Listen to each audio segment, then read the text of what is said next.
All right. That's bright. Whoa. Okay. Hold on. I don't know. I don't know what that was about. Okay.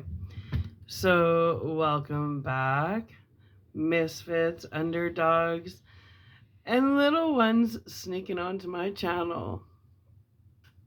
I can't help that. Anyway, we're getting into chapter 6 of Mask. All right. Let's do it.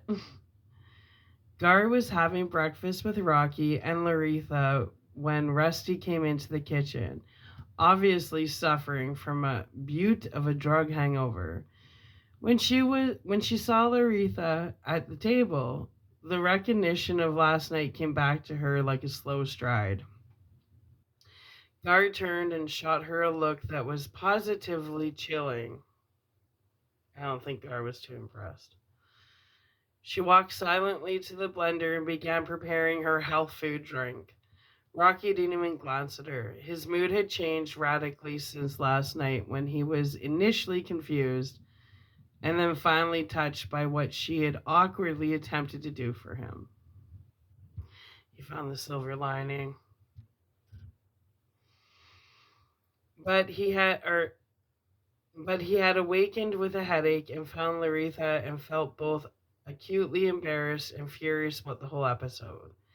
In the cold light of morning logic, he was outraged at his mother for having shown such insensitivity in trying to buy him someone's physical affections. Knowing her, he had a strong suspicion she must have been on drugs when she did it. He decided to have it out with her as soon as Gar and Laritha left the house. He didn't have to wait long. Gar checked his watch. I gotta get to work. Dozer's picking me up. Rocky touched Laritha's arm. Can you give her a ride to the bus stop? Sure, come on, Laritha. Without saying a word to Rusty, the three of them went to the back door. Laritha kissed Rocky on the cheek and left with Gar. Rocky closed the door after them, walked slowly around the corner to Rusty, who was finishing her drink. He tried to keep his voice calm without much success. Mom, what do I look like to you? You look like you. Yeah, like me. That freak? No. Wrong. You're big on saying that my face doesn't matter, but it does, doesn't it? You think I'm some kind of geek who can't get a girl to like him. Unless his mom pays her? That's not true. Liar. You're nothing but a lousy liar. Ooh. Rusty hesitated. Look out the window. I'm sorry, Rocky. I thought I was doing the right thing. I was wrong. You're damn right you were. Feeling the anger rise, not wanting to say anything he'd really regret, Rocky grabbed his books from the counter, walked quickly to the door, and left her there. Rocky couldn't concentrate that day at school. It was just hopeless. His mind was off in another dimension in time and space. He had experienced shock last night without realizing it, and the complications were only gradually reaching him. So much so, he wasn't at all interested in girls that day, not even Lisa. Things were happening too fast, and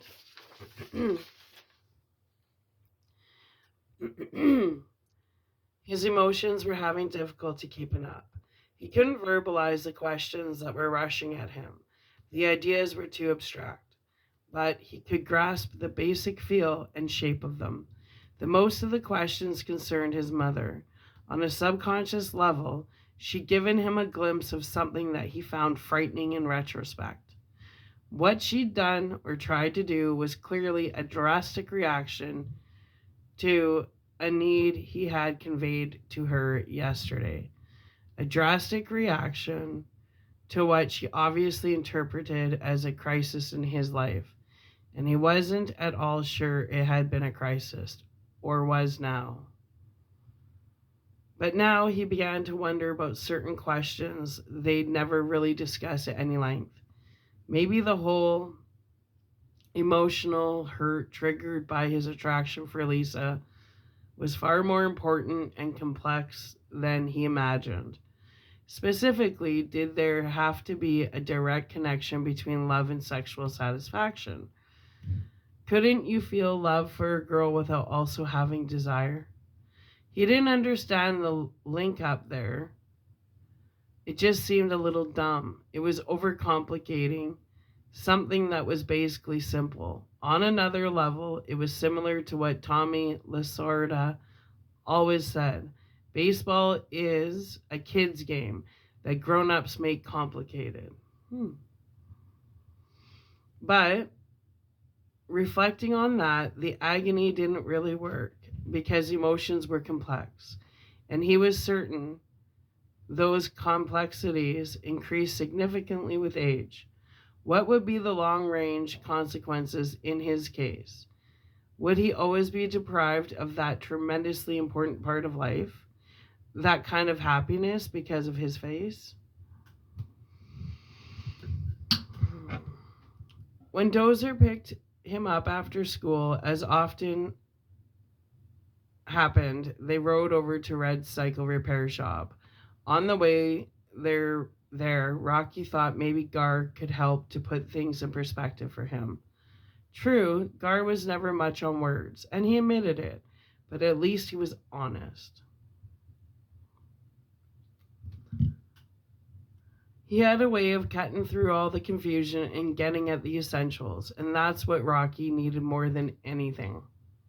Right? Solutions, not details. I'm big on that one. The garbage section of the repair shop was open to the street, and when they arrived, they could see Canuck and Stickman standing at a workbench organizing parts, and Red at an adding machine in the back. Gar was working on the gear shift of a Harley. Rocky said hi to the guys, then wandered over to Gar, squatted next to him, and silently watched him work. He didn't know how to begin, but Gar anticipated him and spoke calmly and quietly as he continued to work. Rocky, your mom sometimes does the wrong things, but for the right reasons. You always stick up for her, Gar. Then she makes you mad, then you leave, then you come back. It's all so nuts. As he kept on working, Gar came up with a memory and had difficulty finding the words to share it. First time I saw your mother, she was working behind a bar, drawing beer. She had to wear those little leopard things, kind of like a swimsuit. You could tell she hated it, taking a lot of grief from a lot of jerks. I asked to take her home. She said she was going to get her kid and have his picture taken, at one of those stores. I said I'd drive her and her kid on the bike. She liked that. He paused a moment, lost in the remembrance. So when she comes out of your grandma's house with you, you must have been 5 or maybe 6. I nearly died. 'Cause you didn't look like your regular kid, right? Rocky laughed softly despite himself. We get to the store, and she's standing in line with the other mothers and their little kids. And I'm watching her, and the mothers and kids are staring at you. So it's your turn, and she puts you up on the red block. The guy who's taking the pictures almost faints. People are walking by and slowing down to look. You're sitting there with this huge smile, and your nose is running, and I look over at her, and I never saw a woman so beautiful. The way she was looking at you, Jesus. Rocky waited for him to continue, but he couldn't. He tried several times, but the words couldn't get out. Almost angrily, he grabbed his wrench and went back to work. Then he faced Rocky, who was still looking at him, deeply moved, his eyes filling. After a long moment, Rocky let a smile come out, followed by a nod. That talk with Gar would be one of the most memorable events of the day half of the year for Rocky. Wait. That talk with Gar would be one of the most memorable events of the first half of the year for Rocky, topped only by his graduation from junior high. He had done extremely well in school. He knew that.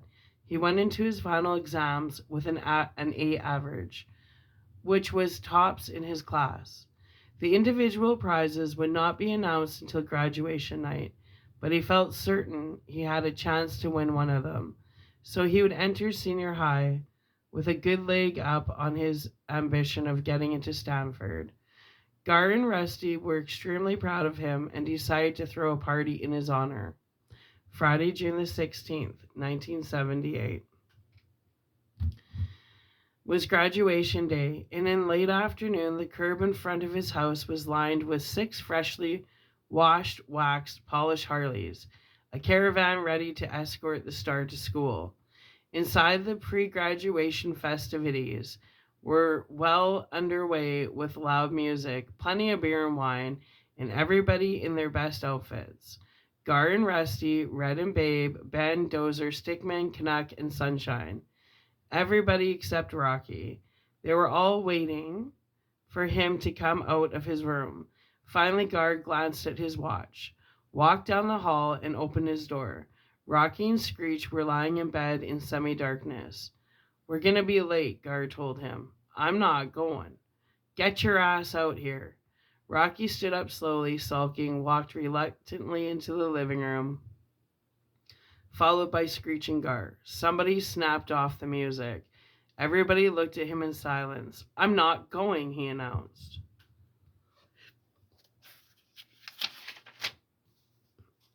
"Why?" Rusty asked. Rocky took a deep breath, knowing he was treading on dangerous ground. "I don't have anything to wear." Instantly, the entire group was convulsed in laughter. Red began prancing around like a halt culture model. "Oh," Red told him in a gay voice, "I have the same problem, my dear. It's so hard to stay up with the fashions." Rocky was having none of it. "Hey, it's my damn graduation night. It's no big deal to you, but it's a big deal to me." Gar brought him down to earth. "You better remember who you are, boy. You ain't no blue blood like your buddy. What's his name? Rusty? The one with the lizards on his shirt?" "Eric," she said. Gar nodded. "Yeah, like him." "Well, what the hell's wrong with your jeans? They're clean, for Christ's sake." "I can't wear jeans, Gar." "Jesus," Gar said, glaring at him now. "You're acting like a damn Hollywood fruit fly, Rocky." Rocky had never seen Gar like this before, and it disturbed him more than he let on. He chalked it up to too much beer. "Get that pout off your face," Gar told him. "Get me a beer, and then we're going to your graduation." Rocky shook his head and turned to go back to his room. Gar jumped into the hall and blocked his way. "Get me a beer," he repeated quietly. "Now." Embarrassed now, with everybody staring at him, Rocky shrugged, walked slowly into the kitchen, and opened the refrigerator door. He breathed in a rush of cold air, then stared wide-eyed. I remember this now. Between the beer cans and jars of wheat germ hanging neatly from 2 wire cloth hangers were a new dark blue suit, a new blue and white striped shirt, and a new dark red tie. Rocky's chin began to quiver. They all pitched in and bought him a suit. That's awesome. And he blinked back tears. He had trembled as he reached in for his hangers. Grinning faces greeted him when he walked back into the living room carrying his new outfit. Gar and Rusty were really beaming. Everybody chipped in, Rusty said. Gar picked it out. Rocky could hardly speak. "Thanks, everybody. I'm going to look great tonight, Mom." She threw her arms around him. "You're damn right you will." He hugged Gar, then proudly carried his graduation suit into his room. His face was flushed, and he felt like he was going to burst. At 8 o'clock that evening, the North Avenue Junior High School auditorium was jammed to capacity. All 28 members of the ninth grade graduation class sat in rows of chairs on the brightly lit stage. Rocky sat ramrod straight in his new suit and kept glancing out at his mother, Gar, and the guys who all sat in the last row. Mr. Sims was at the podium, about to finish the hour-long ceremony almost on time. And now, before we send our junior high school students on to senior high, we want to acknowledge some of our stars. He picked up an aluminum framed certificate, adjusted his Ben Franklin glasses. An academic achievement award is presented to Caroline Myers for English. Wearing an obviously new blue dress with a high white lace collar, Caroline Myers walked up to the podium to polite applause. She shook his hand and received her award. Sims picked up the next framed certificate. For academic excellence in mathematics, Rocky Dennis. All the students on stage cheered, followed by applause from the audience, together with loud hooting, hollering, and whistling from Rocky's family in the back. Flushed with embarrassment, Rocky went quietly to the podium, shook hands with Mr. Sims, and was handed the award. Sims placed a hand on Rocky's shoulder as he turned to leave. You may as well just stay there, Rocky. He picked up the next two certificates, held them out as he read, For achievement in history, Rocky Dennis. And for achievement in science, Rocky Dennis. He got all the awards, man. Pandemonium broke loose in waves, started by the students, picked up by the faculty, deepened by the audience, and transformed into a long, loud, almost hysterical demonstration by Rusty and the Turks, all standing, jumping, arms in the air.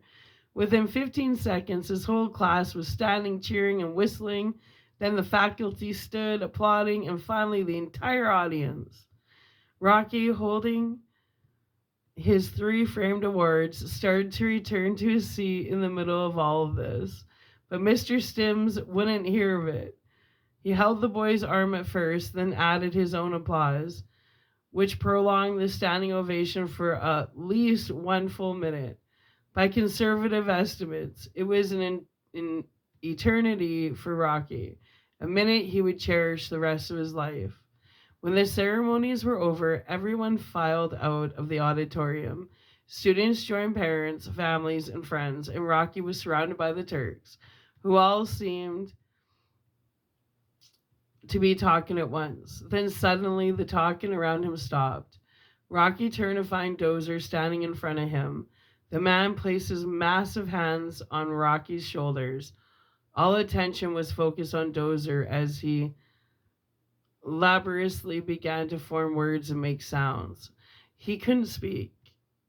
That's why Dozer never talked. And so he's going to talk. Proud of you, Rocky. Because he had bad stuttering. Everyone looked on in amazement. It was one of the few times Dozer had spoken in his adult life. Tears came to his eyes. Rocky hugged him. Thanks, Dozer. Cheers all around for Dozer. Then it was pile on time.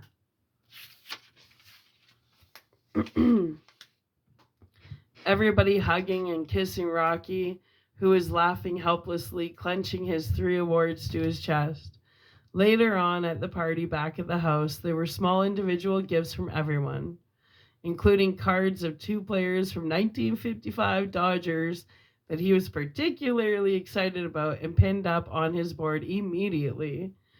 But after the party, after everyone had gone, and he was finally alone in his bed with Screech, exhausted, staring up at the ceiling in the silent dark, he thought about Dozer. Dozer's contorted, sweating, pained face and eyes as he announced the words, I'm proud of you, Rocky. And he decided that that was it, not the surprise graduation outfit or the awards or the standing ovation or the party or even the baseball cards, but what Dozer said. Yes, that was the best surprise of all. At 8:30 the next morning, Saturday, Gar woke up, raised himself to one elbow, and looked at the sleeping woman beside him. He smiled, moved the long, dark hair from her neck, and kissed it. Rusty opened her eyes, blinked, turned slowly to face him. Hey, lady. Hey. He kissed her very gently. What time is it? She asked. Rise and shine time. Rusty sat up slowly, stretched, remembered what she had to face today, reached into the drawer of the bedside table, and took out a small square of folded aluminum foil. She unfolded it, selected a Quaalude from an assortment of pills and capsules. Gar reached over, took the Quaalude and packet from her, tossed them back in the drawer. You can get through this on your own. Easy for you to say. Gar was like her little angel.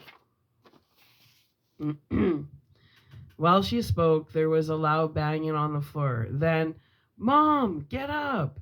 Men, she said softly. Orders, orders! Rocky burst into the room. Where's the hair dryer? Top of my closet, she said. Amused, Rusty and Gar watched him run to the closet and fling the door open. All kinds of clothes and junk were stacked on top of the shelf. Rocky spotted the hanging white cord of the dryer and pulled it. Almost everything on the shelf tumbled down on him. Rusty and Gar just couldn't help laughing. What is your problem? She asked. My hair won't lay down, and you won't get up. She laughed again. It's only your grandparents, not the Duke and Duchess of Romania. Rocky grabbed the dryer and stormed out of the room, leaving the rest of the stuff on the floor. You can just see it, like a super messy bathroom. Comically adjusting to a different mood, Rusty sat up very straight. Okay, here's the deal. A new me, you're gonna see. Sweet, nice, adorable. He climbed out of bed. You don't have to go as far as adorable. Nice would handle it.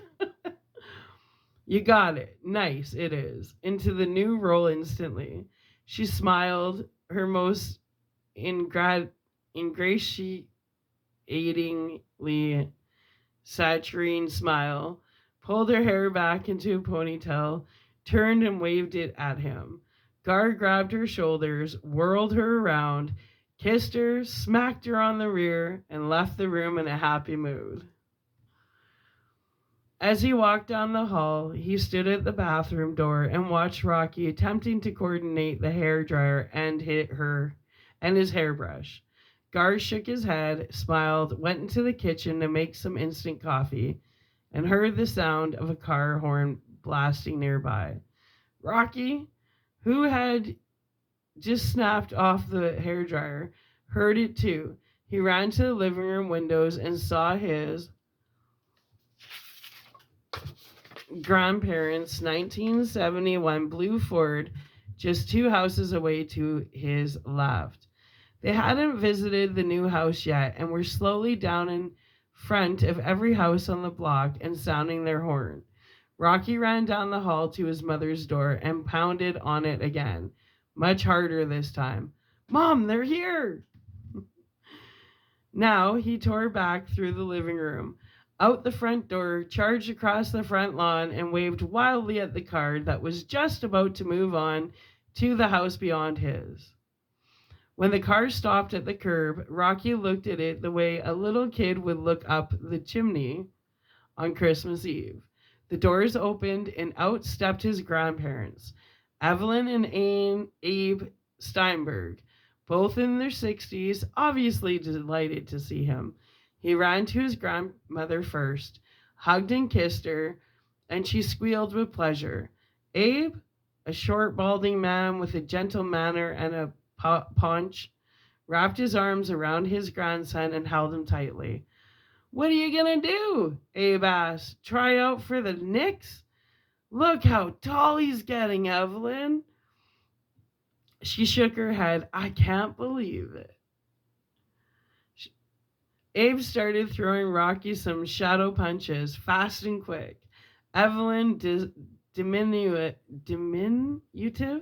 fashionably dressed, with fragile features and her white hair in a new perm, saw that Rocky was having trouble keeping up.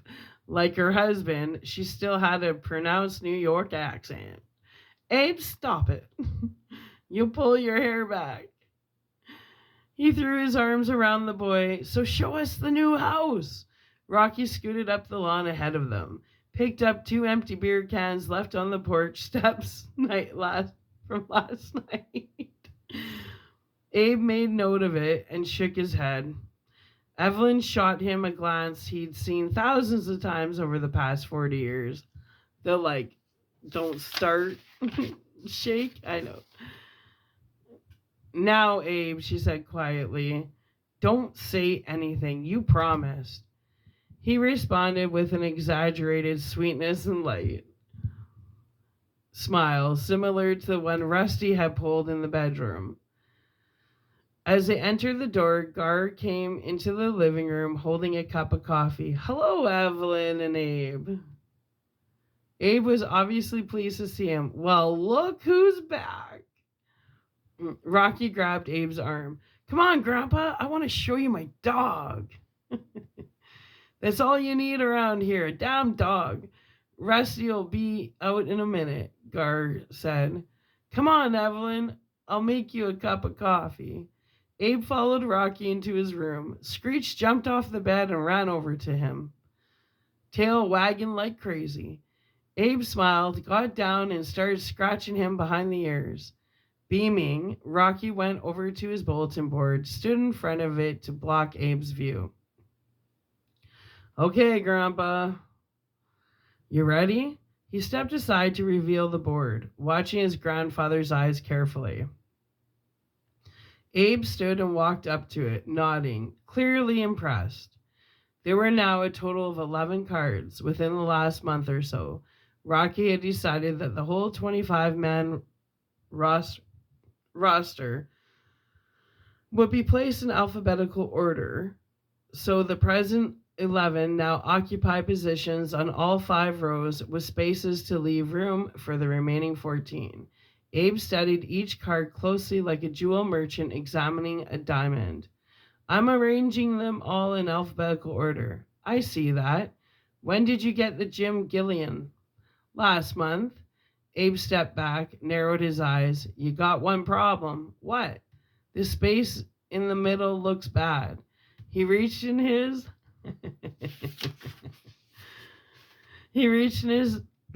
jacket pocket and took out a baseball card in a baggie. Taking a tack from the board, he secured the card in the center of the 3rd row. It was one of the most difficult to get. Oh my God, Grandpa. Oh my God. Pee Wee Reese. Consider it a belated graduation present. I gotta tell Gar. He ran out of the room with Screech right on his heels, and his excited voice echoed in the hall. Gar! Gar! Alone in the boys' room, Abe smiled, glanced around at the Bruce Springsteen and Harley Davidson posters, the new full-color map of Europe dotted with pins, and again at the board that was shaping up nicely. He went out in the hallway, paused to rub his solar plexus, listened to Rocky's voice in the kitchen, then went quickly into the living room and slipped 3 Dodgers tickets in the pages of the TV guide on top of the set. As he walked down the hall towards the kitchen, Rusty's bedroom door opened and out she stepped, wearing a bright flowered blouse. Wow. Her best jeans and her hair pinned in a ponytail. Hi, Pop. Well, there she is, looking like a million. She really cleaned up for her parents, which was a big step, right? For someone that wore black all the time, to have a nice flowered top on, her hair in a ponytail, and her best jeans, that was a really big deal, and it meant a lot to her dad. Anyway, Hi, Pop. Well, there she is, looking like a million.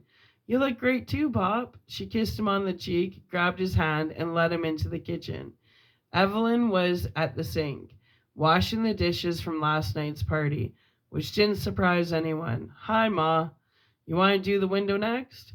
Her mother turned around smiling, dried her hands on the towel around her waist, and kissed Rusty warmly. Oh, you know me, honey. Can't sit still. She turned and continued with the dishes as Rusty went to the refrigerator. Abe joined Gar at the kitchen table, glanced out the window at the sunny yard. I'll never get used to this weather.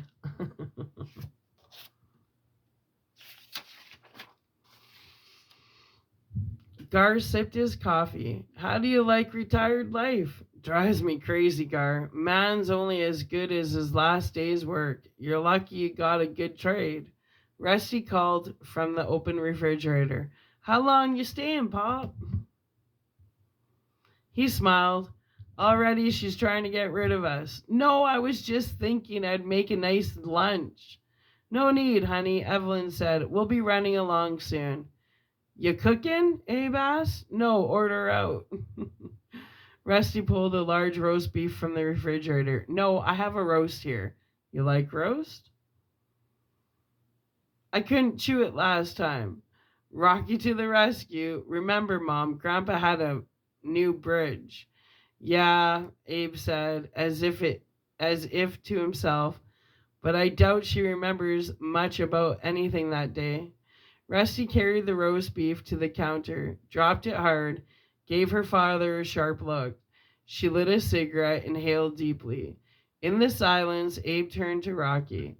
So what kind of things you learning in school? The regular stuff. English, math, history. Abe winked at him. You get a good education and then a job with some security? I always tried to tell your mother that. She never went for the old 9 to 5, though. What was it you used to say, Rusty? You were more than a freelance type, Rusty said slowly. He laughed. Yeah, the freelance type. Rocky faked a laugh. Gar stood up, walked to the sink, and threw his remaining coffee down the now sparkling drain. Abe continued to laugh softly, talked to Rocky. I got her a job interview at Con Ed once with Lou Pagano's brother. What the hell was his name? Anyway, she shows up in the kooky outfit with her hair piled up on her head and mascara so heavy it looked like she had a couple of spiders under her eyes. You remember that, Rusty? She snapped the cigarette out of her mouth. Yeah, I remember that. The guy's name was Vivian, and he wanted to give me the job, and also a little early bonus right there in his office. I took him up on the bonus and then told him to shove the job. Florence? Evelyn said. Gar turned away. Jesus. Grandpa, Rocky said, you want to go for a walk? Abe, his face flushed, stood up slowly and glared at his daughter. Rocky, see what time the game's on the tube, will you? It's Old Timers' Day before the game, so I think it starts really early. Rocky went into the living room, leaving them in tense silence. Well, Evelyn said finally, it took you about 5 minutes today. That must be a new record. They heard Rocky's voice from the living room. Oh my God. He ran back into the kitchen, holding up the 3 tickets. Look, Mom, Dodger tickets for today's game. He hid them in the TV magazine. Isn't that cute? She said sarcastically. Her hand shook as she took a drag of the cigarette. Abe was already at the kitchen door. Let's move it out, huh? Lasorda's going to need all the help he can get.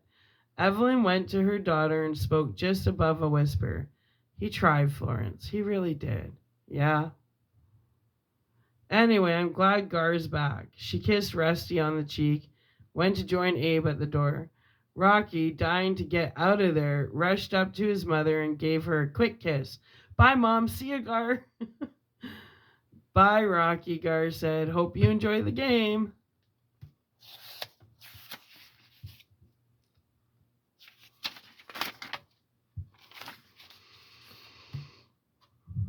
Rusty remained silent, puffing on her cigarette until the three of them were out and the door closed. Then she let it all out with Gar. Be nice, huh? So it didn't work. You know, Gar, the same thing's happening again. You're telling me how to act, how to be. On the verge of tears, she ran to her room. Gar followed her in, watched her grab the pack of aluminum foil from the drawer and tear it open. He made no attempt to stop her. Nobody tells me how to be. She put a quaalude on her tongue, the way a priest would place a communion wafer, and swallowed it. Gar kept his voice low. You're so crazy, Rusty. Out went her tongue. On went another quaalude, and she swallowed it quickly. Gar shook his head, turned and left her alone. Within 20 minutes, when the quaaludes were working, door closed, shades drawn, Rusty sat up in bed, smoked a cigarette, and tried to collect her thoughts. Scenes like she just had with her dad were usually triggered by small things. This one was not an exception, and they all seemed to have one common denominator, at least during the last few years. They were all related to the past. Why, she thought, does he always bring up the past? Why can't he look at the present, with Rocky turning out so well, with Gar and me together again, with the future starting to look bright for a change? I mean, that job interview with Vinnie Pagano at Con Ed in New York is ancient history. What happened in the summer of 1957 when I was 17, 21 years ago? It was the first real job interview I ever had. I wanted that job. I'm done. I'd done so poorly in high school that I couldn't get into any decent college in the country, which nearly killed him, so I thought, I'll get this job no matter what.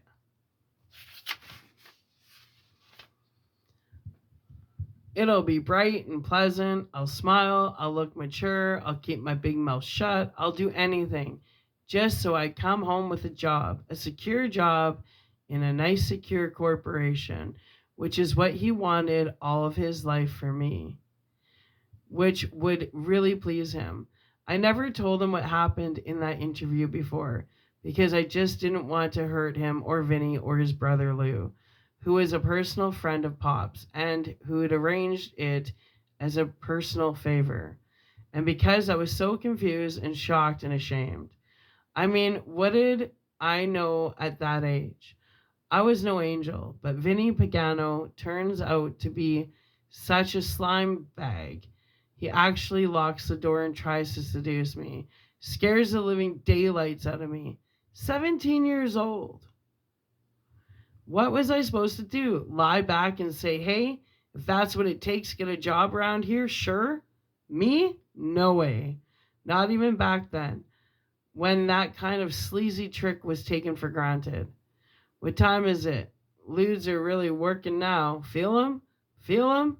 Should have taken them, or shouldn't have taken them before they arrived. Shouldn't have listened to Gar. We've kept me cool. Would have kept me quiet. Would have prevented it all. Shouldn't have told him the truth. Oh God, why did I have to tell him? Hit him with it? 21 years of a white lie that never hurt anybody. Why'd I have to tell him? Blurt it out. Oh no. Why? Hurt him? Hurt him deliberately? Why? Needling me in front of Rocky and Gar. So what? Twisting the knife? So what? Dragging up the past again? So what? Won't get off my case. So what else is new? He's an old man, you fool. Don't you know that? Hasn't that penetrated your thick skull? He's an old man. Old man, retired, burnt out, finished. He loved you and protected you and pushed you and hoped for you and loved you and dreamed for you and fought for you and prayed for you and loved you. Years and years and years. and you blew it and blew it and blew it for him years and years and years. You just wanted to shock him. He's an old man now. It's all over for him. It's too late. You were the one thing he had going for him in his sad little, scared little, proud little life. You and the Dodgers, dem bums. Dem bums, dem losers, dem bumbling, stumbling. Wait till next year, Brooklyn Dodgers, that he stuck with and loved and pulled for and rooted for and loved and hoped for and dreamed for year after year after year. Dem bums, the laughing stock of the league, the butt of everybody's joke, the perennial losers. But dem bums finally came through for him, right? Finally, didn't they? They won. They won it all, and they kept right on winning, year after year after year. Dem bums finally turned out to be the greatest team in baseball history. Hall of Famers, many of them. So all the waiting and hurting and hoping was worth it for him. They paid off. You didn't. You just kept right on losing, right on shocking. You're still losing.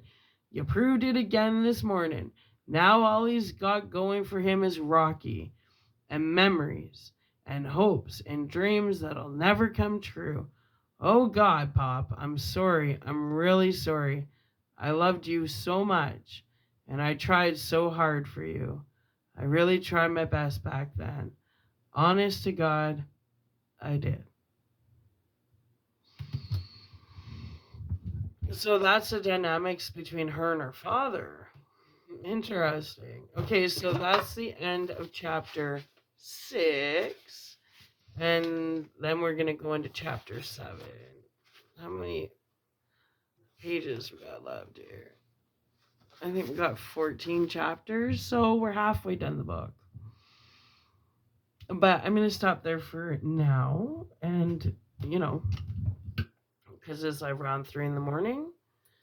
And I'm going to take my few hours to sleep. And then later on this evening, we're going to get back into it again. So I love you. And I know many people are still sleeping. So I hope you're having the sweetest of dreams. And yeah, I hope you're enjoying the book. All right. Thanks for chiming in. Love ya. Bye.